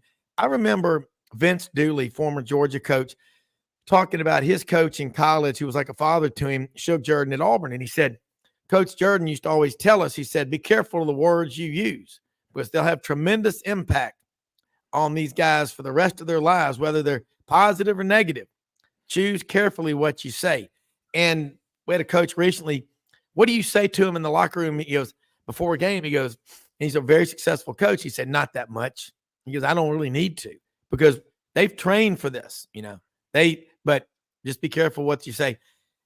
High school football games they're so much fun. They're just massive events. People are tailgating now. There's a lot going on. And you look at what's going on with you at Briarcrest as their head coach. My high school, Christian Brothers High School, MUS. Then you got Houston. St. George's tried it for a while. What does it take to have a great program besides a great staff? And then you got to have athletes and all. The commitment comes from where else? And how much is too much involvement from the parents? Well, I mean, you want parent involvement. Yeah. And it goes back to, I think, trust. I mean, it's them trusting you with their sons. And I realized that. I mean, I became a better coach when I became a father, and I understand the glasses that they are looking through versus the glasses I'm looking through. Yeah. They see their child at the front of the picture, where I see the whole team in the picture. And so I understand that. And you've got to have their involvement, though. I mean, the things that they can do, and a lot of parents have some different resources that are really helpful in making a great experience for your kids. But I think you've got to have the support of the administration. You've got to have the facilities, because the facilities are going to give you the resources to train your kids. And it also helps to attract kids as well to your program. And I think as a coach, you just continue to do what you do. You nurture those kids. I always talk about the best kind of ability is accountability and responsibility. And those are things that we're trying to teach these young men.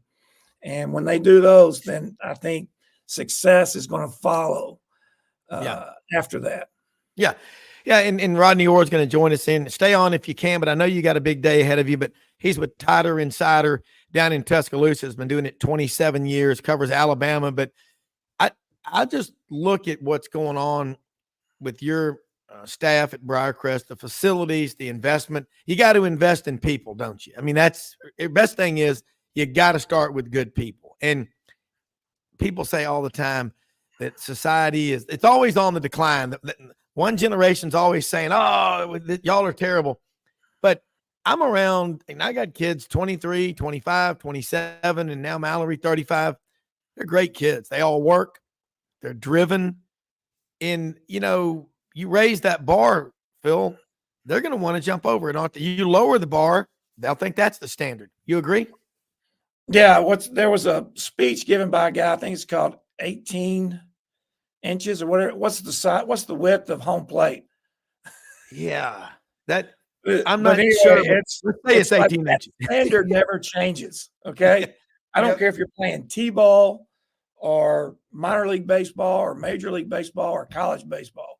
Home plate is home plate. Yeah. And that's the side. That's the standard. And yeah, you've got to keep the standard what it is and, and continue to pull in those kids. And another part of it too is relationships and being a relational coach and building those relationships and trying to get to know your kids outside of just football. Yeah. Yeah. I mean, that's it. And one other thing, I watched what Bobby Austin did at MUS. He just retired, but they stopped doing spring practice in 2001, won 4 state championships and 4 or 5 runner-ups since then. He tells those guys, play lacrosse or do track and field or both. That's huge. And Jerry Kirby, thank you, Jerry Kirby, up in Clarksville, Tennessee. 17, and he knows, trust me. You talk about a football savant, 17 inches is the width of home plate. So, I mean, like you say, it's not negotiable, Phil. Right. Rodney, and that there's a book called 17 inches. Like I said, Phil, stay on if you can. Would love to have, we got a few more minutes. Rodney Orr-Tyler Insider in Tuscaloosa. Rodney, we're talking with my friend Coach Phil Massey at Briarcrest High School up here in Memphis, who spent about 17 years coaching at Chattanooga Baylor, is back in Memphis now. Been talking a lot about high school football, and the private schools in Memphis are just big, the investment in there. But the public schools in Alabama, you think of Hoover, you think of Thompson and Alabaster, you think of, Saraland, and then you got Bucky McMillan, Mountain Brook High School. That's a public high school. He took them from nowhere to 4 or 5 state championships in basketball. But the state of high school sports, football, especially in Alabama, you're on with us right now talking with Phil Massey, a coach up here in Tennessee. But let's talk about high school football in Alabama. Well, what would you like to know? What would you like to discuss? How about that?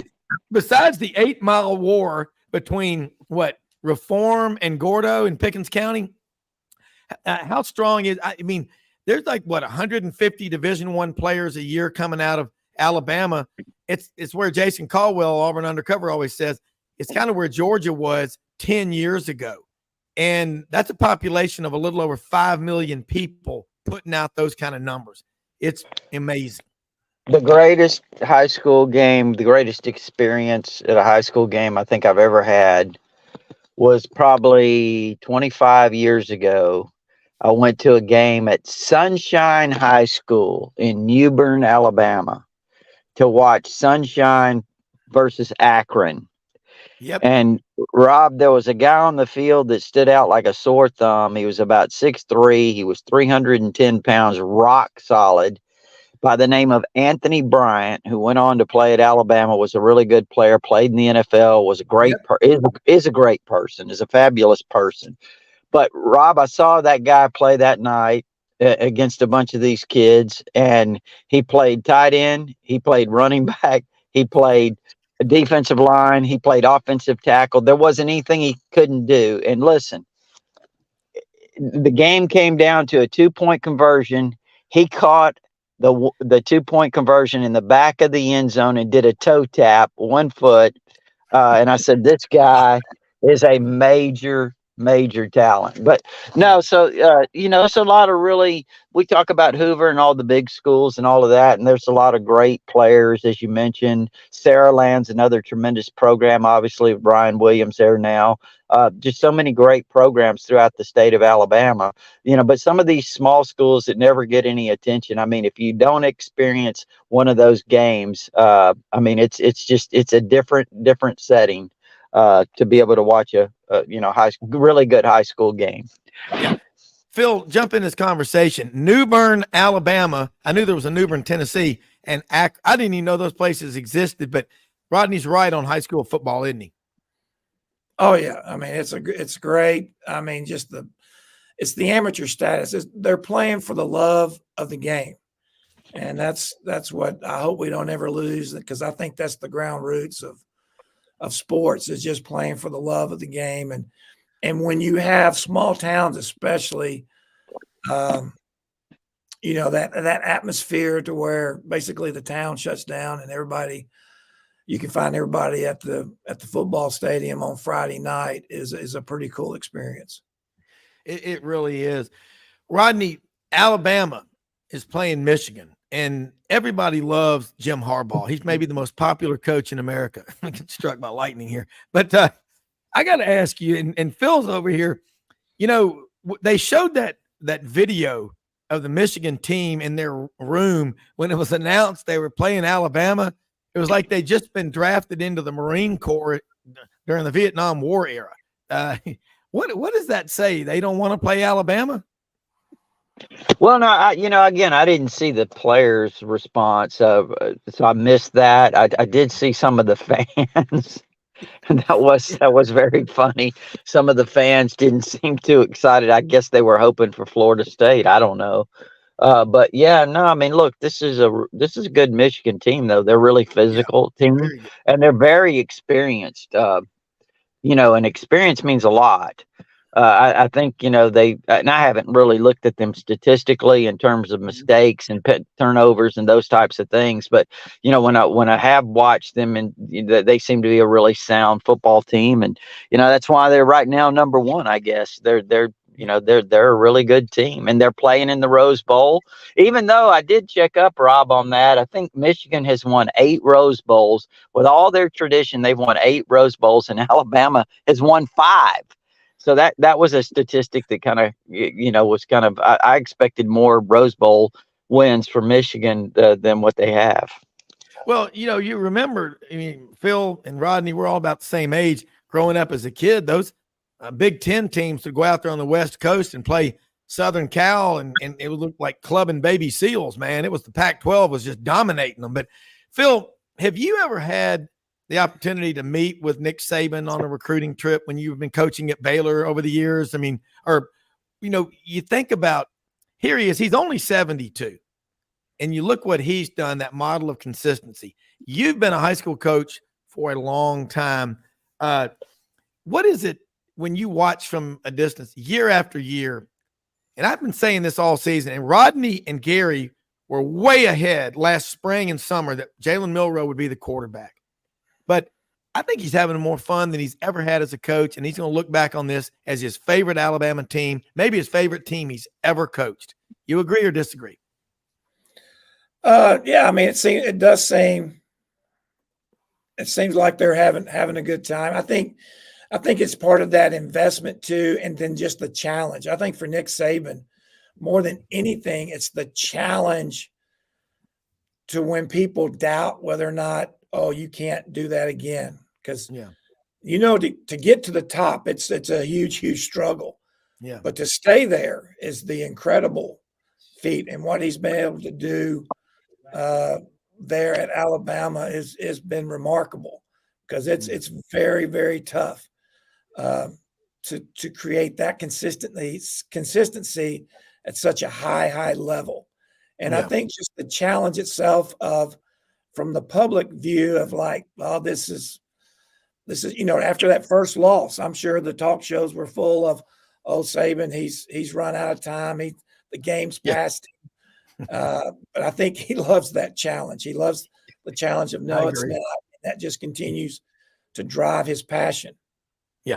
Rodney, and I thought the reaction of the fans after the Texas loss was, jeepers. We'll be okay, wasn't it? No drama there. I mean, I'm kidding. I mean, it was, but I look forward to when I'm 72 to be that successful. And I'm going to be. I want to be 95 like my dad, still working out every day. I mean, I think he's driven. Phil's right. He's driven by the people that doubt him. I don't know. I really don't know what exactly drives him, but he's one of a kind, I think, and Yeah. there's not many like him. I think Kirby kind of might be a chip off the old block, it seems. Yeah. But whatever it is, it just seems like. You know what I really think, though, Rob, too, the challenge is I do think that he loves building a team. I think that he knows how to run an organization overall. But he also, I think, one of the challenges, even though it's frustrating, I think, because you have all these things like the transfer portal, just things that, certainly are something that I don't think he really truly believes in, even though he says he thinks NIL is good for players to earn NIL, not use it as a recruiting tool. But I think all of those things these are challenges for him to overcome. And so it's kind of like when Gus Malzahn came to Auburn and had that offense, and it gave Saban fits, and Alabama had to adjust some things. They had to change their offense a little bit. So these are all challenges that I don't think he really cared to deal with, but he knew to be able to maintain the level of success that he had to make those changes. Yeah. So I just think it's just the challenges overall. Yeah. Well, I mean, Phil, you've seen high school football change over the years, and you look at Nick Saban when Lane Kiffin was there for those 3 years. They went from the old pro style offense to a much faster paced offense. You think the average fan even comes close to appreciating how hard that was to do? No, because I'll be honest with you, you got to have a different kind of player too when you change from a pro style to the spread up tempo type game. And so that is a huge challenge. And it's being able to identify talent and being able to identify those kids, which is another, I think, one of the things that makes Saban very successful is his ability to identify that talent and bring all that talent together to create a team. Yeah. Yeah. And Rodney, again, we don't know what motivates Nick Saban, but Ike feels right. You go when Alabama changed about 7 years ago, their offense went from averaging about 31 points a game to 45. And you look at the only teams that beat Alabama that were scoring 46 or 48. And that doesn't happen a whole lot. Got to ask you, why didn't Kevin Steele win the Frank Broyles Award this year as the top assistant?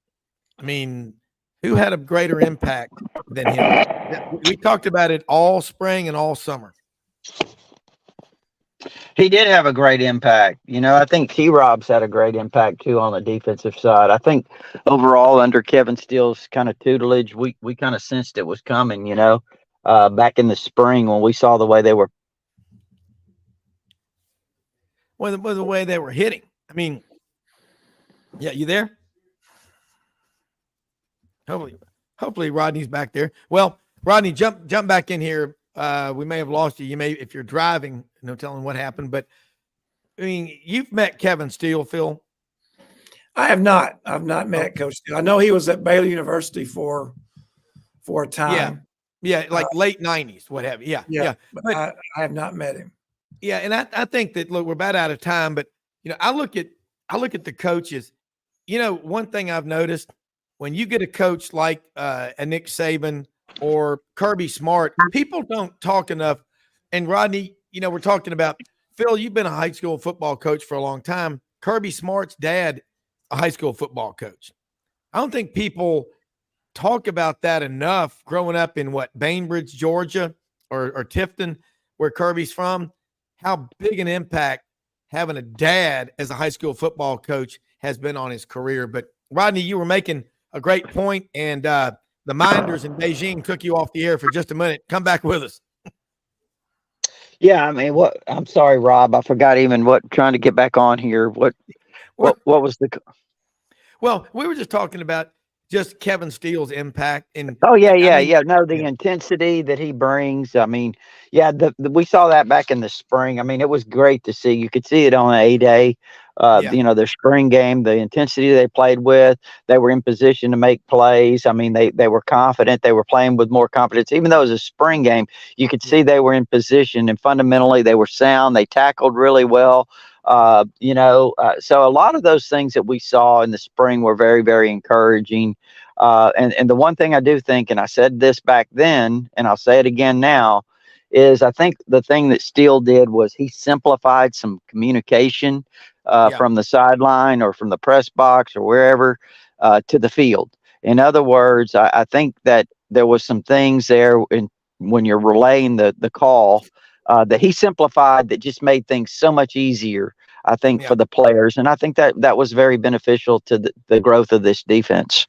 Yeah, it really is. And Phil, look, appreciate you being on here with us. We got to get you back on more often because it makes you really excited about the future of high school football, especially at Briarcrest where you are, because great things are ahead for them. And Rodney, let people know how they can follow you, Tighter Insider, and also you never know what you're talking about, but talk about that Tighter Insider TV show that's on 6:30 p.m. Central Tuesday nights. Yeah, I'm sure we'll talk a little bit of Michigan tonight. I'm sure we'll talk recruiting with this early signing period starting tomorrow. We'll talk a lot about that, I'm sure. But it's tighterinsider.com. It's only $48 a year. You can get instant access with your credit card if you prefer. There is an address there to send a check. Gives you all our premium stuff, but also our community of Alabama fans at all sports forum. It's nonstop. I mean, it's going hot and heavy right now. And then you mentioned Tighter Insider TV tonight at 6:30. It's our live statewide TV show, and it replays tonight at 10:30. We'll have it on the front page at tighterinsider.com. We'll post the replay later tonight. All right, look, we're going to do this again next week. Well, actually, the day after Christmas, we will be off the 26th, but we'll be getting you back on again. Maybe later in the week, you can join us for the May Veterinary Clinic, Tighter Insider Report, Tuscaloosa and Northport, 2 locations since 1964. Dr. Wayne May started it in Tuscaloosa. They have dog and cat daycare facility called Camp May, even have their own cement pond out there and connecting cat condos. Hey, Phil Massey, Rodney Orr. Thanks for having me. Thank you for being on here with us. Vince Ferrara, Mitch Davis. Most often we see the face of Christ in the least among us. We live in the greatest country in the history of the world. It ain't we the government. It's we the people. See you tomorrow, folks. We are out of here.